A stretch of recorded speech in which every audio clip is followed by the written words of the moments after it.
నమస్తే, నేను Kavitha. Welcome to I dream news and నిజాలు.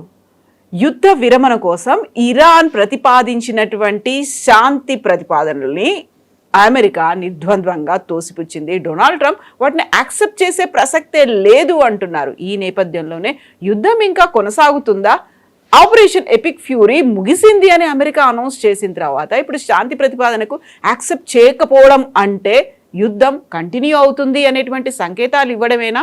దీన్ని దృష్టిలో పెట్టుకునే హైదరాబాద్లో ప్రధానమంత్రి నరేంద్ర మోదీ మన దగ్గర ఇంధనానికి సంబంధించి ఎంత పొదుపుగా వాడుకోవాల్సినటువంటి అవసరం ఉంది అనే మాట చెప్పారా? బంగారం కొనుగోళ్లతో పాటుగా ఏడాది పాటు విదేశీ ప్రయాణాలను రద్దు చేసుకోవడం, చమురు ఇంధనానికి సంబంధించి మనం చాలా కీలకంగా వ్యవహరించాల్సినటువంటి అవసరం ఉంది, దుబారా ఖర్చులను తగ్గించుకోండి అనే మాట మోదీ ఎందుకు చెప్పారు? మనతో పాటుగా ఉన్నారు సీనియర్ జర్నలిస్ట్ సురేష్ కొచ్చతిల్ గారు. సార్ నమస్తే. సో 2 నెలలు అయిపోయింది, 2.5 నెలలు అవుతోంది, 3వ నెలకు ఎంటర్ అయిపోతున్నాం. బట్ ఇప్పటికి కూడా still it is going on అంటే లేదు, ఆపరేషన్ ఎపిక్ ఫ్యూరీ అనేది అయిపోయింది అనేది అమెరికా డొనాల్డ్ ట్రంప్ అనౌన్స్ చేశారు. బట్ శాంతి ప్రతిపాదనకు మాత్రం ఒప్పుకోవట్లేదు. ఎవరు యుద్ధం కావాలనుకుంటున్నారు, ఎవరు వద్దంటున్నారు? అసలు మనం యుద్ధం గురించి మర్చిపోయాం. 4వ తారీఖు ముందు నుంచి 3వ తారీఖు నుంచి మన ఎలక్షన్లో పడున్నాం. బహుశా వారం పాటు మనం యుద్ధం గురించి అసలు మాట్లాడలేదు. ఇది మళ్ళీ తిరిగి వచ్చింది. వాళ్ళు కూడా బ్రేక్ తీసుకున్నారు, మనం కూడా బ్రేక్ తీసుకున్నాం. ఇప్పుడు నిన్న రాత్రి ఇరాన్ వాళ్ళ రెస్పాన్స్ పంపించారు 14 పాయింట్లలో. మన అందరికి తెలిసిందే, వాళ్ళు అంగీకరించారు. ఇంత పెద్ద గ్యాప్ ఉంది వాళ్ళ నడిమిట్లో.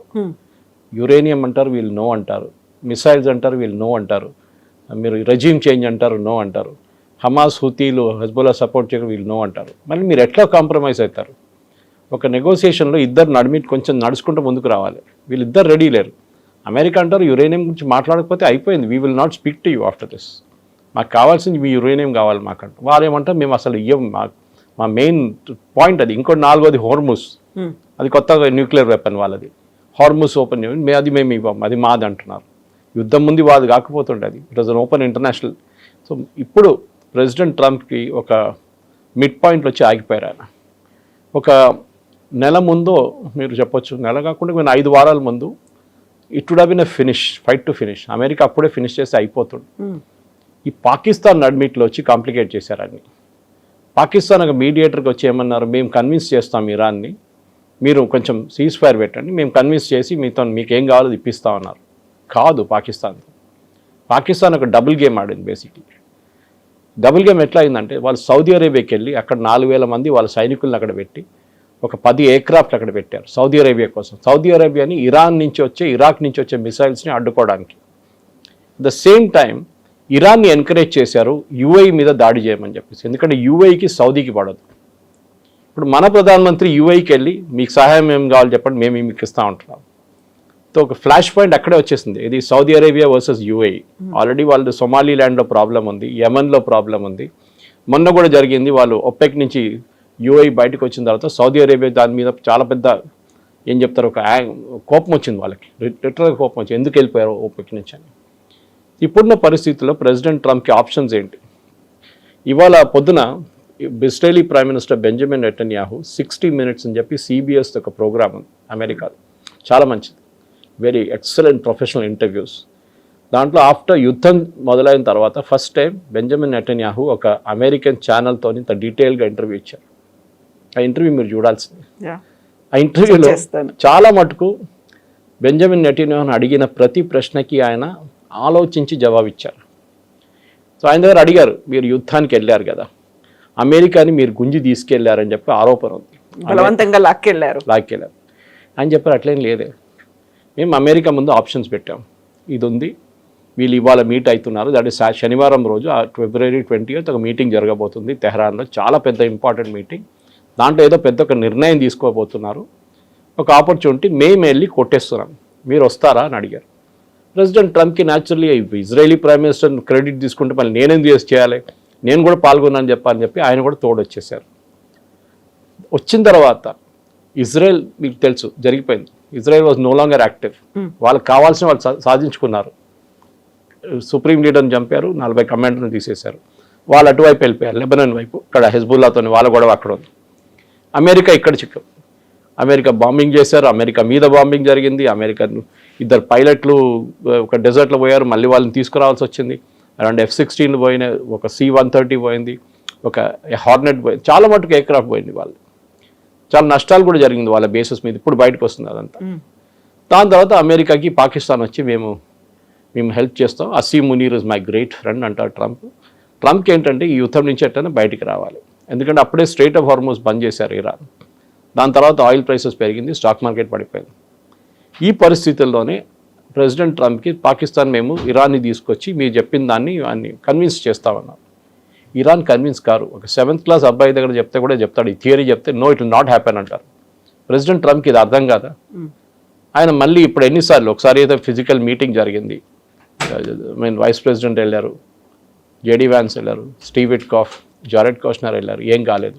రెండోసారి మళ్ళీ 2 వారాల తర్వాత మేము వెళ్తామని చెప్పారు, లాస్ట్ మినిట్ ఎయిర్క్రాఫ్ట్లో వెళ్ళే ముందు దిగేశారు ఎయిర్క్రాఫ్ట్ నుంచి, ఎందుకంటే ఏం జరగదని వాళ్ళకి తెలుసు. Iran is playing a game, waiting game అంటాం ఇంగ్లీష్లో. ఇది మీరు ఎన్ని రోజులు మీరు స్ట్రెచ్ చేయొచ్చు, వాళ్ళు చూస్తూనే ఉన్నారు.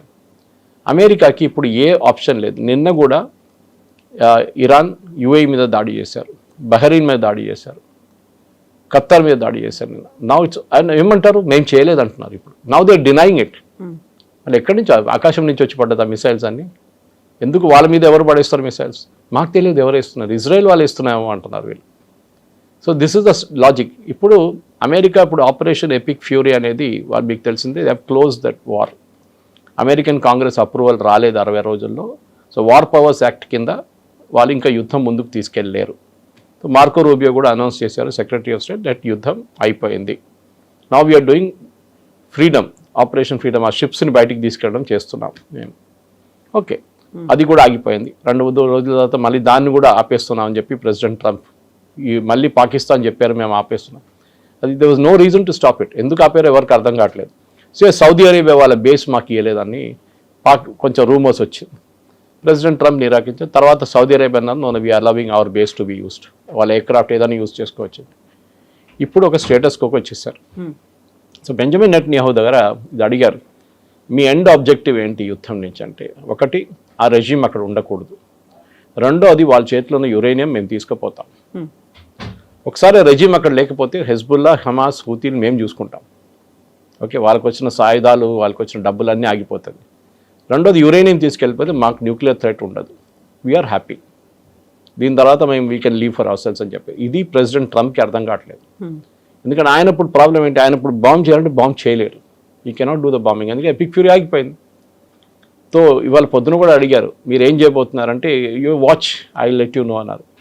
సో బహుశా ఏం జరగబోతుందంటే, ఇజ్రాయెల్ బాంబ్ వేస్తారు ఇరాన్ మీద, స్పెసిఫిక్ టార్గెట్స్. వాళ్ళ దాంట్లో 11 ఐడెంటిఫైడ్ టార్గెట్స్ లాస్ట్ టైం కొట్టలేదు. దాంట్లో this foreign minister, president and speaker of parliament ఉన్నారు. ఎందుకంటే నెగోషియేట్ చేయడానికి ఎవరైనా ఉండాలి కదా అని చెప్పి ఆపేశారు అమెరికా. బహుశా ఈ టార్గెట్ ఇప్పుడు ఈసారి కొడతారు వాళ్ళు. కొట్టిన తర్వాత they will only go for extended టార్గెట్స్కి వెళ్తారు. ఇంకా వాళ్ళ మళ్ళీ పవర్ ప్లాంట్స్ కానివ్వండి, మిగతా దాన్ని కొట్టేస్తారు. ఇరాన్ ఏం చేస్తారంటే ఇమ్మీడియట్గా అమెరికన్ అసెట్స్ మీద కొడతారు వాళ్ళు. అంటే దుబాయ్, యుఏఈలో ఉన్న assets, Qatar, Bahrain, Kuwait, Oman, Saudi Arabia, ఇక్కడ ఉన్న అసెట్స్ మీద ఇరాన్ మిసైల్స్ కొడతారు. ఆల్రెడీ వాళ్ళు మొదలు పెట్టారు. ఇవాళ పొద్దున వార్నింగ్ కూడా ఇచ్చారు, మా మీద దాడి జరిగితే మేము అమెరికన్ అసెట్స్ ఎక్కడ ఉందో అక్కడ కొడతాం మేము, అరబ్ కంట్రీస్లో, గల్ఫ్ కంట్రీస్లో అన్ని, ఆ చుట్టుపక్కల ఉన్న దేశాల్లో అన్ని. మూమెంట్ దాట్ హ్యాపెన్స్, అమెరికాకు ఒక ఎక్స్క్యూజ్ వచ్చేస్తుంది. వాళ్ళ చట్ట ప్రకారం వాళ్ళ అసెట్స్ మీద, అంటే వాళ్ళ ఎయిర్క్రాఫ్ట్ ఉండొచ్చు, వాళ్ళ ల్యాండ్ బేస్ ఫోర్సెస్ ఉండొచ్చు, వాళ్ళ బేస్లు ఉండొచ్చు, దేని మీదైనా ఎవరైనా దాడి చేస్తే అమెరికా కెన్ హిట్ బ్యాక్. అప్పుడు యుద్ధం కాదు, అది సెల్ఫ్ ప్రొటెక్షన్ కోసం చేస్తున్నాం. అమెరికా ఒక ఎక్స్క్యూజ్గా వాడుకుంటారు. ఫస్ట్ ఇజ్రాయెల్ని పంపిస్తారు, వాళ్ళు బాంబ్ చేసిన తర్వాత వీళ్ళు రిటర్న్ బాంబ్ చేస్తే అమెరికా చేస్తారు మళ్ళీ. దాంతో బహుశా it will be the end of the war. యుద్ధం చాలా మందికి ప్రాబ్లం క్రియేట్ చేస్తుంది, ఈవెన్ మన దేశానికి కూడా ప్రాబ్లం క్రియేట్ చేస్తుంది. ఇప్పుడు ఫస్ట్ కొన్ని వారాలు మనం అడుగున్నాం బాగానే, కానీ now it's stretching on us also. ప్రతి దేశం, మీరు మిడిల్ ఈస్ట్ నుంచి మీరు సౌత్ ఈస్ట్ ఏషియాకి వెళ్ళండి, జర్మనీ చూసుకోండి, ఫ్రాన్స్ చూడండి, ఆస్ట్రేలియా, న్యూజిలాండ్, అన్ని దేశాల్లో it is reached a point. వాళ్ళకి ఫ్యూయల్ లేదు, వాళ్ళ ఇన్ఫ్లేషన్ పెరిగింది, అట్ ద బంక్లో వాళ్ళ ఆయిల్ ప్రైసెస్ డబుల్ అయిపోయింది. మన దగ్గర ఒక పైసా కూడా పెంచలేదు ఇక్కడ ఎన్ని రోజులు. ఎల్పిజి కమర్షియల్ పెంచారు కానీ డొమెస్టిక్ ఇప్పుడు కూడా సబ్సిడైజ్ ఎలిమెంట్లో ఉంది. అది 23 రూపాయలు పెట్రోల్ లాస్ట్లో అమ్ముతున్నారు, 32 రూపాయల డీజిల్ లాస్ట్లో అమ్ముతున్నారు. ఎన్ని రోజులు? పెట్రోలియం కంపెనీ కూడా వాళ్ళు తట్టుకోలేరు. వాళ్ళు పబ్లిక్ లిమిటెడ్ కంపెనీ, వాళ్ళు షేర్ హోల్డర్స్ ఉన్నారు. స్టాక్ ఎక్స్చేంజ్కి వెళ్ళి రిపోర్ట్ చేయాలి వాళ్ళు మన నష్టాలు ఎంత వస్తుంది అనేది. సరే గవర్నమెంట్ కొంచెం మటుకు అడ్డుకున్నారు, వాళ్ళ కస్టమ్స్ డ్యూటీ తగ్గించాలంటే చేశారు బాగానే. కానీ ఎన్ని రోజులు ఈ యుద్ధం ఎప్పుడు ఆగుతుంది మనకి ఎవరికి తెలియట్లేదు. అండ్ ప్రెసిడెంట్ ట్రంప్ కింద మిడ్ టర్మ్ పోల్స్ వస్తుంది, ఆయనకి అది టెన్షన్ ఉంది. సో నెక్స్ట్ ఆర్ యా పార్ అంటారు హిందీలో, అది బహుశా నెక్స్ట్ ఈ వారంలో నెక్స్ట్ వీక్లో తెలిసిపోతుంది.